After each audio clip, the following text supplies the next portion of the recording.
I'm going to give you some examples of types of proportionality. So if you look at a circle, if you double the radius, so you've got a circle radius r, if you double the radius will be 2r. What's the relationship between the area of this circle and the area of this circle? So here, if you double the radius, if you times this side by 2, it turns out that the area will get multiplied by 4. And then if you triple the radius, times it by 3, then the area gets increased by 9 times, or 3 squared, So if you times the radius by 4, then the area will get increased by 4 squared. So the relationship between area and radius is, we would write as this. We would write it as A is proportional to the square of the radius, because you times this side by 2, you times this side by 2 squared. So that's the relationship. So here's another example. Same circle, double the radius of a circle. What's the relationship between the circumference and the radius? Well, it turns out that if you times this by 2, then the circumference of the circle gets increased by 2.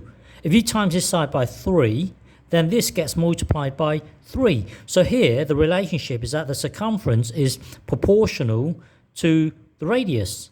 So because you timed last time, the area was A is proportional to r squared. So here's another example. What's the relationship between the length of a cube and the volume? So here you double the length, you double the depth, you double the height. There's a way to determine this, which I will show you in the future. But it turns out that if you double the length, if you double this, double the height, double the width, if you times this by 2, then the volume will get increased by 2 cubed. If you times this, if you triple the length, if you times it by 3, then the volume will get increased by 3 cubed. It will get increased by 27 times. So there is a way to determine this, which I will show you in the future. And take this as an example here. We've seen this before. If you have two masses next to each other, there will be a force that exists. So if you have a planet here and a planet here, for some reason there's a force that exists between them. It's governed by this formula, which we've seen before. So what's the relationship between force and r, the distance that separates them? So if you were to drag this across, if you were to double the distance that separates the two, what's the relationship? So if you double this, it turns out that the force will be 4 times weaker. It would be 4 times weaker. And then if you triple the distance that separates the two, it turns out that the force will be 3 squared. It will be 9 times weaker. So the relationship here is force is, well, we would write it as this.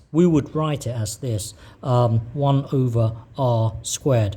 So when you come to pronounce this, you have to say that the force is inversely proportional to the square of the distance that separates the two objects. So it's written as this, but this 1 over thing, you have to say inversely proportional. Okay, so that's a relationship. I will give you some more examples.